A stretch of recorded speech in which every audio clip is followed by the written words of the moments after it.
Dozier School for Boys, located in Florida, was supposed to be a place where young troubled boys could get a second chance, learn discipline, turn their lives around. Instead, over its 111 years of operation, Dozier became infamous for its dark history of abuse, neglect, and mistreatment.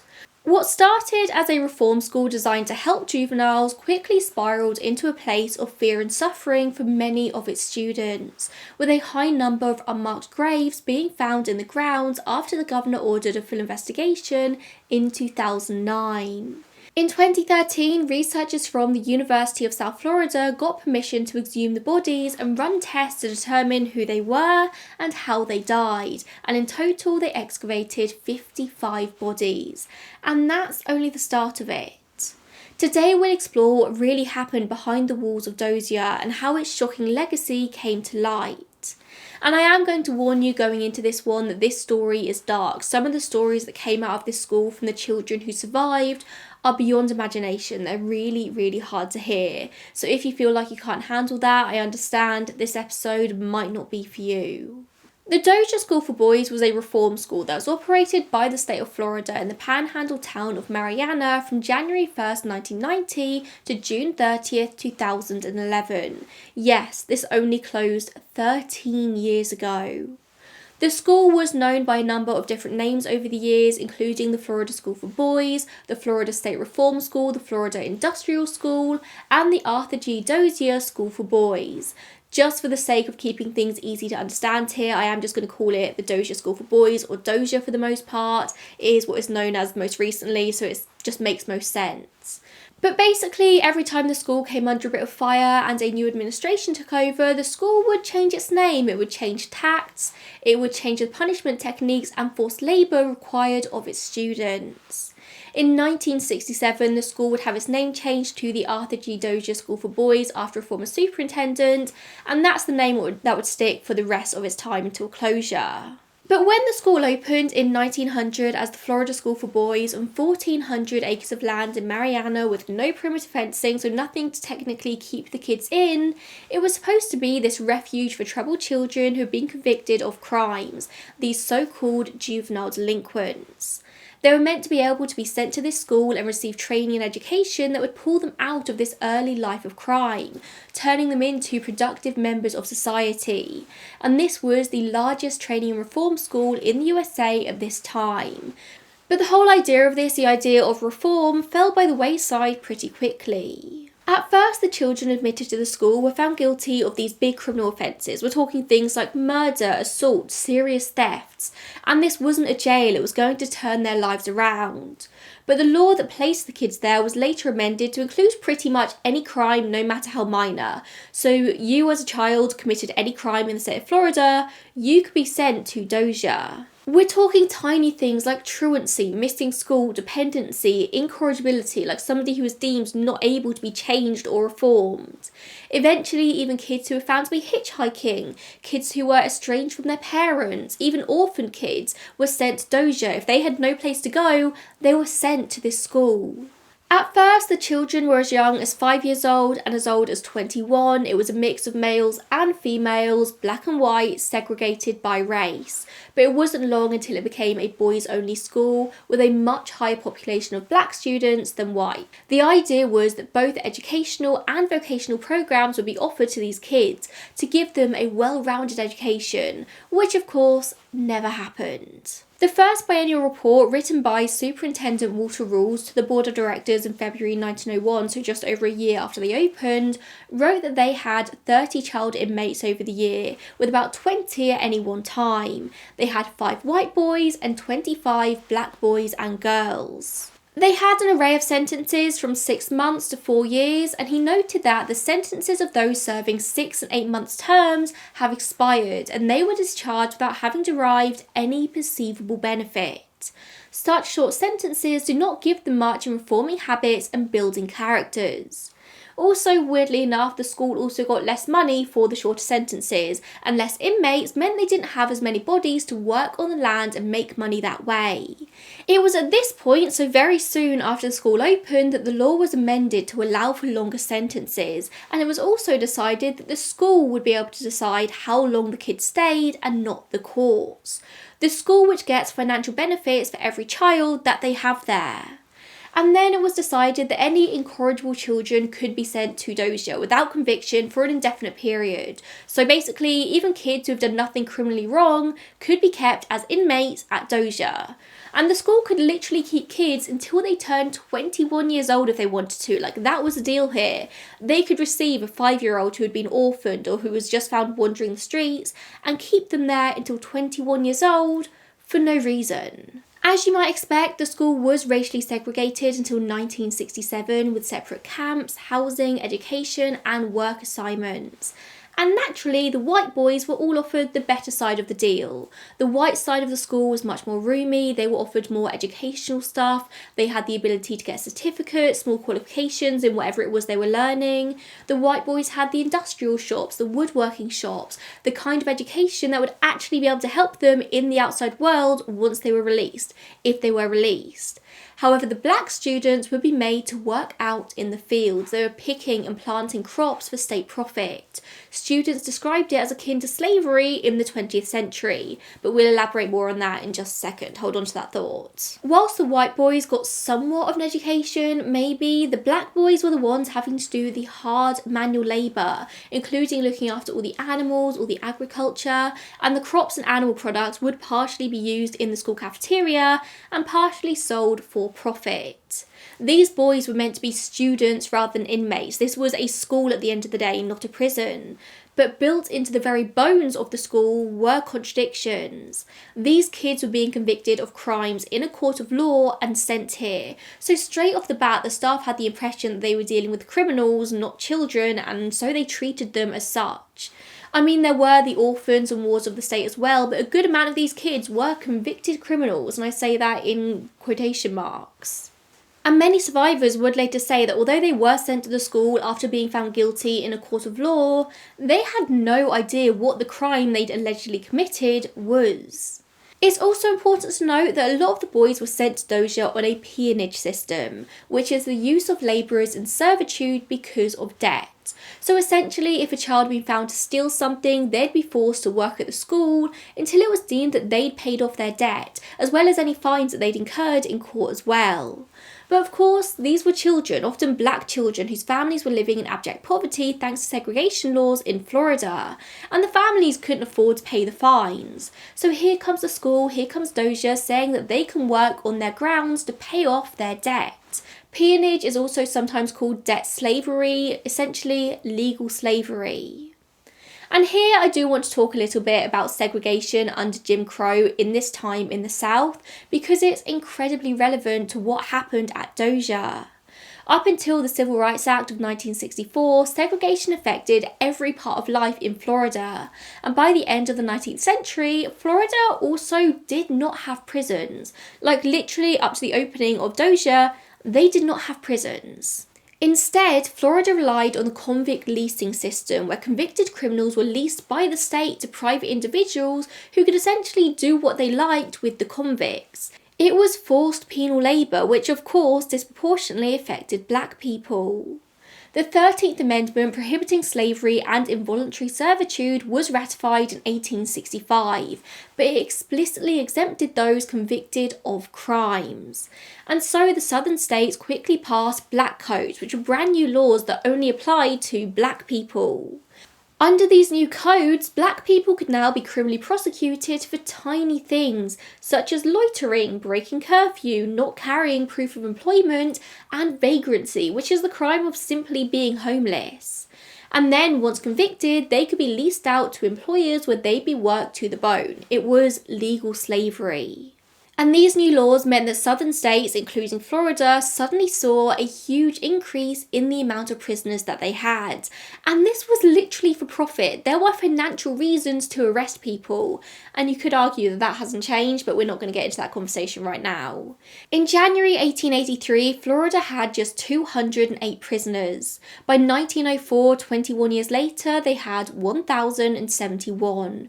More than 90% of those were African American. children. These new laws, designed specifically to imprison black people and to profit off them by sending them to people to work instead of sending them to prison, weren't only aimed at adults, but children as well. And so a lot of the students, the black students at Dozier, was simply there for the act of vagrancy, of homelessness, of the tiniest crimes, because they could make a profit off of them. So the school was originally designed to reform, to change lives for the better, but it only took a couple of years until the higher-ups realised that that wasn't happening at all. This was a deeply racist system in a deeply racist state. And whilst there were hugely disproportionate amounts of black students, and the black students were given the more menial, labour-intensive job roles, the treatment once at Dozier was pretty bad for everyone. Like white students, black students, they all were treated pretty terribly. In 1903, just 3 years after the school opened, an inspection found children restrained in leg irons, something which it turned out was common practice. The report said they were found in irons just as common criminals. Children were also found to be brutally whipped. This was no reform school, this was a prison for children.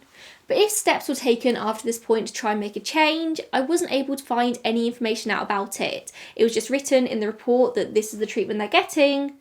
Oh well, let's just continue.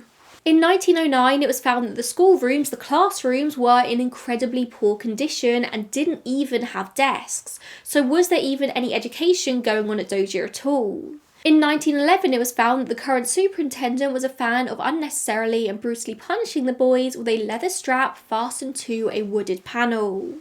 A committee found that this was more like a convict camp than a school, without any care for the sick, poor ventilation, overcrowding and inadequate food, particularly on the black side. In 1913, it was reported that the whole place was just overcrowded. Boys were sleeping 2 on a bed or 4 on bunk beds just squeezed together. In the first 13 years of operation, there were more than 6 state-led investigations into what was going on at Dozier, but nothing was ever done. It was just allowed to keep getting worse. In 1914, there was another controversy when about 6 boys and 2 adult staff members died when they found themselves trapped in a burning dormitory. There are conflicting accounts of this fire from the time. Nobody really knows what caused it, but the state was able to determine that the children who died had been locked in dark cells on the 3rd floor of the building and were unable to escape when the fire started.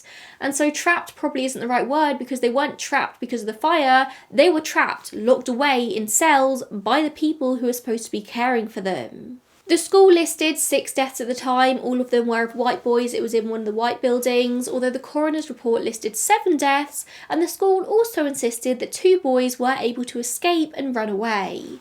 But Dozier has a long history of underreporting the deaths that happened at their hands, and the families of those 2 runaway boys still believe to this day that they perished because they never heard from them again. After this, an area on the school grounds was designated as a cemetery, Boot Hill Cemetery, in the grounds of a school, yes, a school, reform school, prison essentially.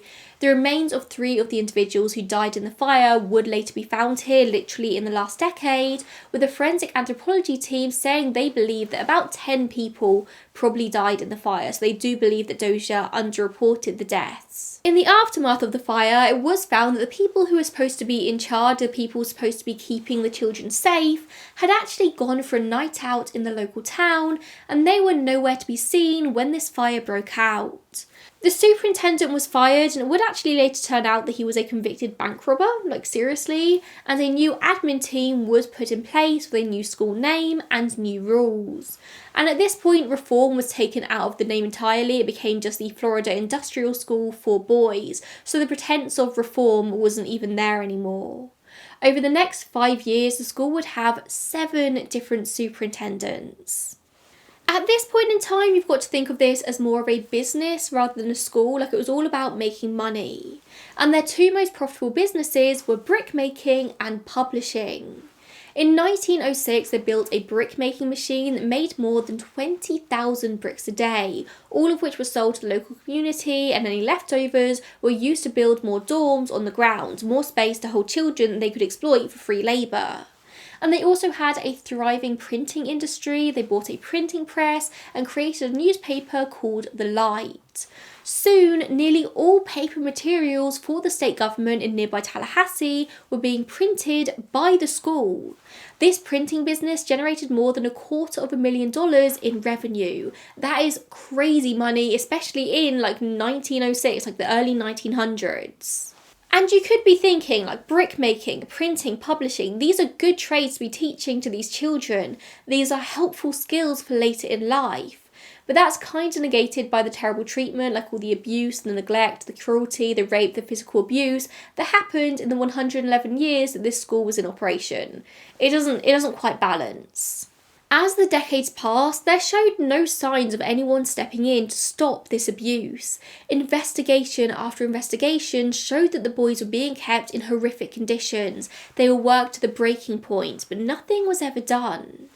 In March 1958, so we're now talking 5 decades on, a former staff member went on record with the US Senate committee telling them about mass beatings taking place with wide leather straps. He said the blows are very severe, they are dealt with a great deal of force, with a full arm swing over his head and down, with a leather strap approximately a ½ inch thick and about 10 inches long with a wooden formed handle. This staff member described this as brutality, but shockingly, this kind of corporal punishment was allowed, it wasn't illegal. This staff member came forward in the mid-1950s, however, a decade later, in 1968, this kind of corporal punishment was finally outlawed in state-run institutions. And just a year beforehand, in 1967, Dozier was officially unsegregated as well. But nothing changed at Dozier, the abuse just continued.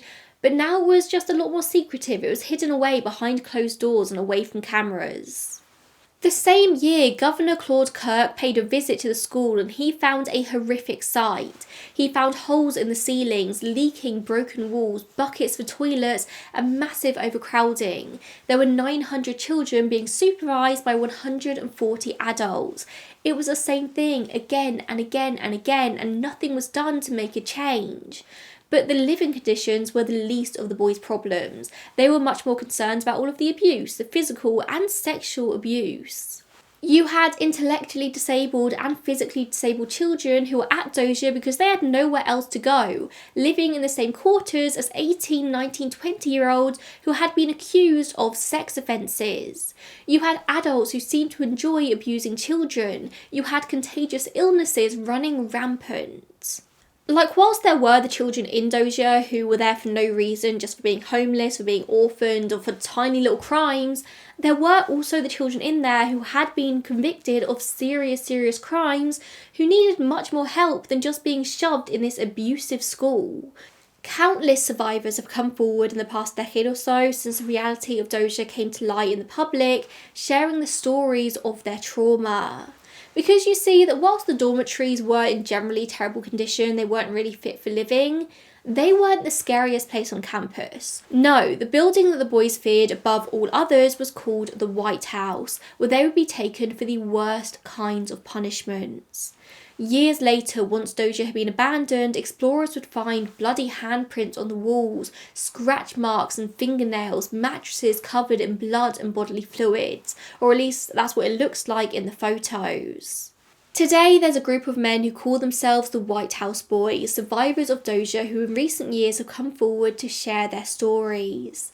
There's an article by the Tampa Bay Times that shares the men's stories at length, detailing how they'd be taken to the White House for the smallest of infractions. I'll leave the article down below because I highly recommend you go and read it. I'm not just going to regurgitate all the information in this video, you just need to read it for yourself. But I'll share a couple of the stories. So Willie Haynes was brand new at Dozier in 1958 when he found himself involved in a physical fight with some others after being grabbed as he came out of the showers. When the cottage father came in, basically somebody who was meant to be keeping the boys safe, and caught Willie with one boy in a headlock, he refused to be a snitch and share the names of the other boys involved. So Willie was dragged across campus to the White House where he was beaten. Multiple different men have described a one-armed man in the White House who was in charge of doling out whippings with a leather strap until their skin bled.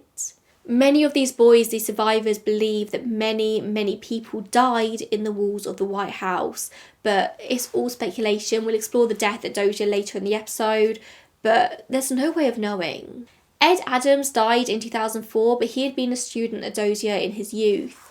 In the months before he died, which was a very slow and painful death in which he was abusing antidepressants, likely thanks to past trauma of being a Dozier, Ed wrote countless pages about his childhood. He wrote for hours on end. Now I'm going to read out here his own words, but please prepare yourself because this was particularly hard to read for the first time. I'm hoping I can read it aloud without getting emotional, but I just think it encapsulates the White House experience better than anything that I could write about it. So Ed wrote, "After I saw these straps, long ones, thick ones, short ones, they reminded me of razor straps on the side of barber chairs. I knew something horrible was going to happen to me.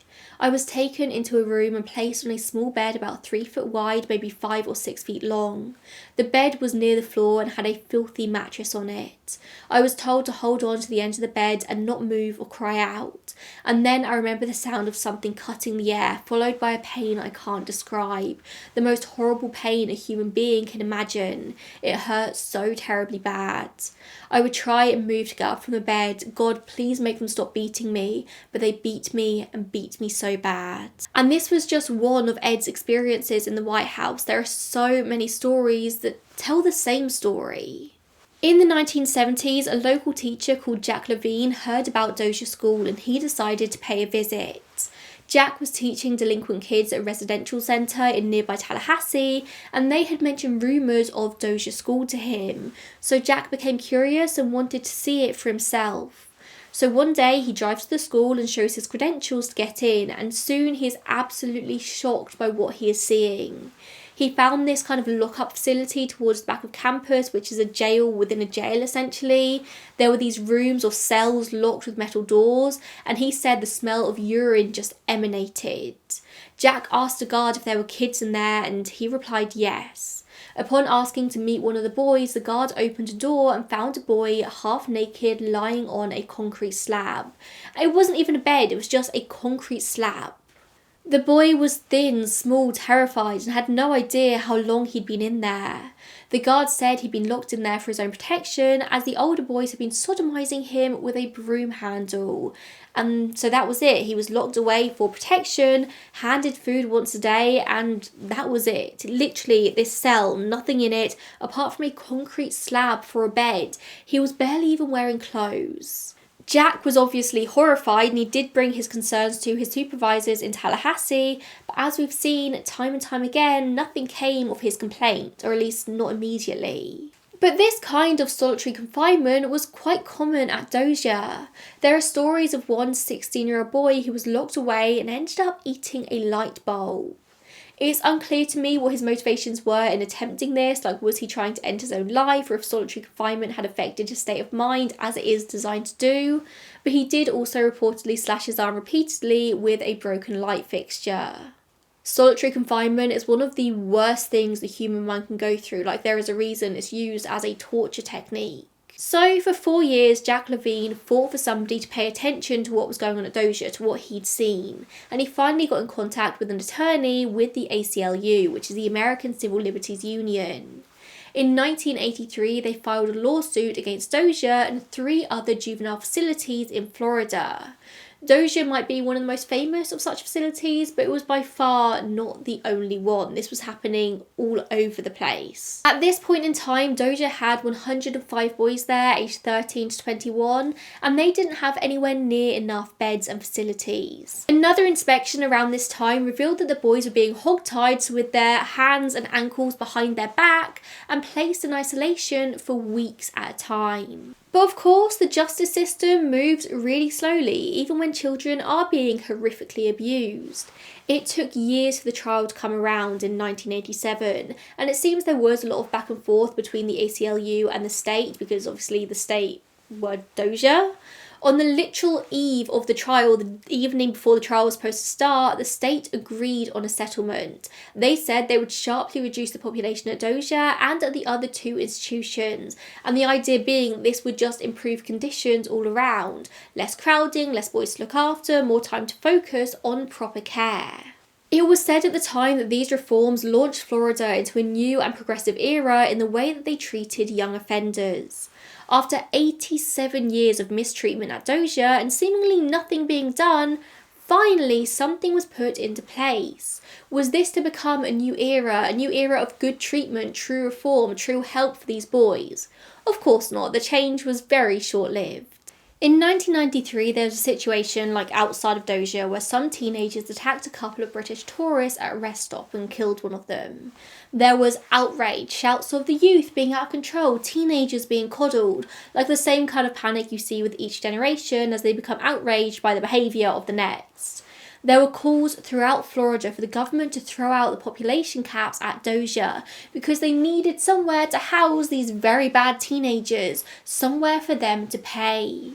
It was unclear to me if this cap was actually scrapped, but the very next year the school was placed under a brand new government department, which was the Florida Department of Juvenile Justice, as they increased facilities in order to just house more inmates. So it seems to me that they didn't scrap the cap, they just increased facilities to house more boys safely and therefore they could have more people there. Or safely in quotation marks. Because throughout the 90s and the noughties, there were numerous more scandals at Dozier, with 316 official allegations being made to the Department of Children and Families. Between 2004 and 2009, they investigated each and every one of these, of which 17 were verified and 33 were found to have some indicator of legitimacy. But there was no denying the abusement. Between 2004 and 2009, the department investigated each and every one of these claims, of which 17 were verified and 33 were found to have some indicator of legitimacy. But there's no denying that the abuse and mistreatment of these boys did continue well into the noughties, with guards and staff members immediately turning to physical restraints, to physical contact, instead of trying to verbally de-escalate situations. This long-standing culture of abuse and violence was proving very difficult to move past. I mean, you would think it wouldn't be difficult to just not physically and sexually abuse children, but many of the staff at Dozier were able to prove otherwise. Apparently it's really hard to just not do that. And as the 21st century rolled around, it was very clear that time was limited for Dozier. In April 2007, the acting superintendent and another employee were fired for abuse of children. And at the same time, the state officially acknowledged the abuse that had taken place in those walls, as survivors who were now well into adulthood started to speak out about their experiences, and people actually finally started to listen. And the survivors are the aforementioned White House boys. Dozier School was designed as a reform school to take criminals, most of the time not actually criminals, and turn their lives around, make them into these productive members of society. But actually, it just did the opposite. In best case scenarios, these kids left with severe trauma and PTSD, nightmares about their experience, but they were able to move on with their lives, get married, have families, hold a job down, and just lock Dozier away in a box in their minds. But not everyone was able to do that. Many of the boys left Dozier and immediately turned to lives of crime, not knowing how to process their experiences. Plus, they didn't really have anything else, especially as the school moved into the mid-20th century, the boys didn't really have qualifications or skills anymore. They didn't have any knowledge as to how to survive in the outside world. They'd been told they were criminals, treated as if they were criminals, so upon release, what else was there to do except to become a criminal? Countless Dozier students would go on to rape, to assault, to kill. And whilst, yeah, sure, there is always an element of being held responsible for your own actions, you as an adult, you know the difference between right and wrong, you've got to wonder if they had gone down some different path, if their childhood looked different. These boys were never taught to respect authority, to generally respect people. And you're probably wondering where the boys' families were in the time that they were at Dozier, and the answer is obviously different from case to case. A lot of the time the boys were being arrested and taken through the court system without any input from their families. This was the time in which the families' parents wouldn't have had any say in what was happening. And once the boys were in the school, well, that was kind of it. There was nothing they could do. And also, a huge amount of these boys were black, and if they weren't black, they were from the lowest classes of society. They were living in poverty. In a Jim Crow era, black families would have had very little say in what was going on in their adult lives, let alone have the money and influence to actually fight the higher powers when it came to their children. There was just nothing that could be done. If your son was arrested, that was kind of it. If you fought it too much, then you'd be arrested, and what use is that? And that's for the children that had families to even try and fight for them. As we've already covered, a lot of the boys were orphans. They were wards of the state who had nowhere else to go. In 2009, Dozier failed its annual inspection, and it was found that the children were not happy. There were continued allegations of mistreatment by the guards.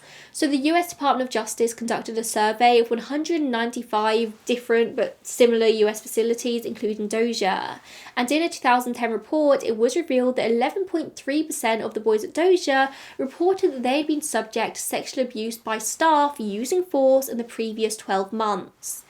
10.3% reported that they had been subject to sexual abuse without the use of force, and 2.2% reported sexual abuse by another child. And this was pretty on par with the other institutions that were surveyed. In July of that year, intentions were announced to merge Dozier with another school, the JJOC, to create the North Florida Youth Development Center. But that idea was scrapped after budget limitations, so thankfully the state decided to just close both institutions instead. On June 30th, 2011, all remaining students were sent to other juvenile facilities in Florida, and Dozier closed its doors for good. But it does seem almost unbelievable, doesn't it? This wasn't closed as the result of the scandals. There was no big investigation that shut its doors for good. In the end, they closed because of budget. In February 2010, the White House boys did file a class action suit for damages against the state government, which you would assume had something to do with the closure, but it didn't, or at least as far as the state has admitted, it didn't. The suit was ultimately dismissed by a judge because the statute of limitations had run out, and whilst this was all going on, there was also a Florida Department of Law Enforcement investigation also ongoing. This was in order to investigate the allegations of abuse, torture and murder as put forward by the White House boys. They conducted more than 100 interviews of former students and their family members, as well as former staff members. But at the end of the 15-month investigation, no evidence was found to link any of the student deaths to the actions of school staff. Which is interesting because none of the graves that are known to be on site were exhumed in order to support that investigation. So how could they tell that? How can you confirm causes of death without looking at the bodies? Are you just trusting the old records? It does seem there are differing views from former students as to the level of the beatings, the severity of them. Some talk of beatings to the point of bleeding, broken skin, scarring. Others would say the beatings were usually warranted, they taught them a lesson, they suffered no psychological harm. And I'm sure that not every student at Dozier would have suffered horrific, traumatising levels of abuse. This was a school that was open 111 years. There were countless different guards, countless superintendents, countless staff members. Treatment would have been worse under some and better under others. It was announced in March 2010 that the state attorney announced there'd be no criminal charges filed. But the Florida Department of Law Enforcement weren't the only ones looking into Dozier at this time, as the US Department of Justice were also doing their own investigation. They found that the youth confined at Dozier and at JJOC, which was another similar school, were subjected to conditions that placed them at serious risk of avoidable harm in violation of their rights protected by the Constitution of the United States. During our investigation, we received credible reports of misconduct by staff members to youth within their custody. The allegations revealed systematic, egregious and dangerous practices exacerbated by a lack of accountability and controls. We also found that proper supervision and accountability measures were limited and did not suffice to prevent undue restraints and punishment. Staff members often failed to accurately describe use of force incidents and properly record use of mechanical restraints. So yeah, 2 investigations, 2 very different findings. And as you can imagine, all of this led to a lot of media attention, bringing this story to the attention of a forensic anthropologist and professor at the University of South Florida, Erin Kimmerly. She learned the story of the White House boys and she decided that she needed to look into this case herself. As a forensic anthropologist, the idea of these hidden, unmarked graves at the school really piqued her interest. Through records, they knew about 49 boys that had died at the school over the years, but only 8 apparently had been buried in the school grounds. 17 bodies were shipped back home to their families, and 24 boys didn't have any listed burial location. However, in the Boot Hill Cemetery, there were 31 crosses, having been placed there in the 90s in memoriam, but that was it. The markers weren't even aligned with the graves, there was no information on them, they were just crosses in the ground. So where were all the missing children? These boys had died in state custody, but yet there was no record of them. They had been forgotten, discarded by the people who were meant to be caring about them. And it has long been suspected that the actual number of deaths was a lot higher than 49. The reports from the time listed a lot of the deaths as pneumonia or influenza, which does make sense as the school was open through the Spanish influenza pandemic, although there were also incidents of drowning, blunt force trauma, accidents, and unknown. In keeping with the pandemic, in 1919 there was a 2.5% of death, including the 5 victims from a few years beforehand, which did increase the numbers. By 1960, the frequency of death was 0.62%, which sounds small, but that's basically 1 death for every 160 boys attending the school that year, I think. Maths has never been my strong suit. Somebody fact check me on that. Like, that's what's written in my script, but I have no idea how I came to that number. That may be wildly wrong. Researchers found that the mean age of death at the school was just 14 years old. 42.5% of the deaths were of white boys and 57.5% were of black, which isn't quite in keeping with the ratio of black and white boys at the school. There was always a much higher number of black students. However, the high percentage of white deaths is skewed by the fire of 1914, where it is believed that up to 10 white boys were killed. So if you take away the fire, the percentage of deaths actually becomes 25% to 75%, which is much more in keeping with the demographics of the school. Notably though, the black boys who died always tended to be younger, and the youngest deaths were of George Grissom and George Chauncey Jr., who died in 1918 and 1923 respectively. Rhubarb, that's really rude. We're talking about something very serious right now.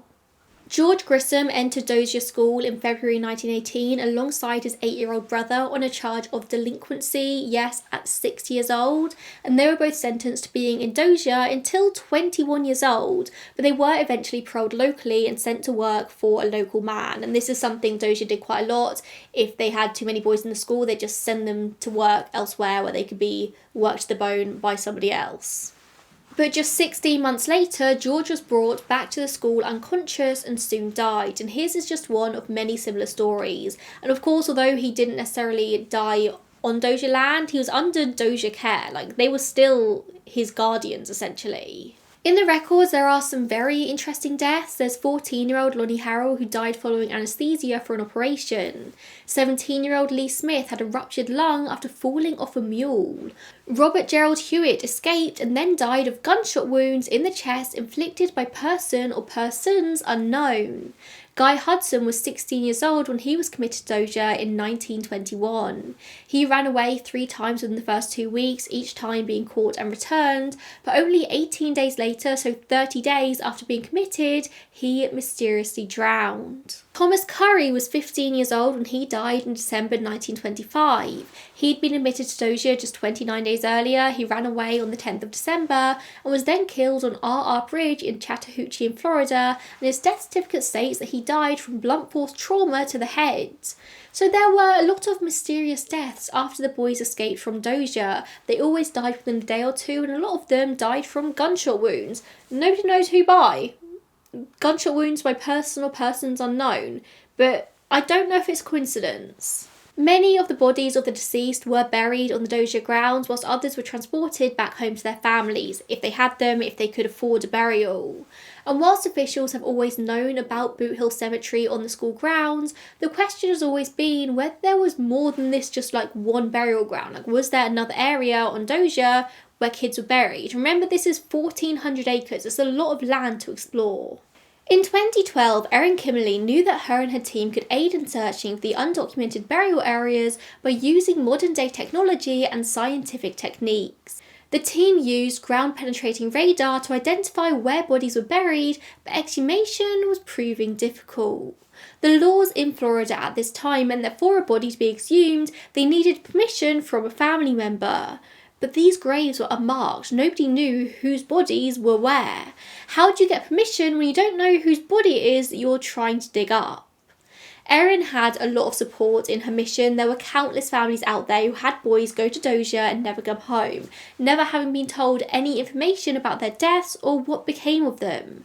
There were so many families desperate to know what had become of their loved ones, so many families desperate for answers as to their deaths. But even then, they couldn't provide permission for exhumation because no one knew where the bodies were specifically buried. It was all just very frustrating bureaucracy.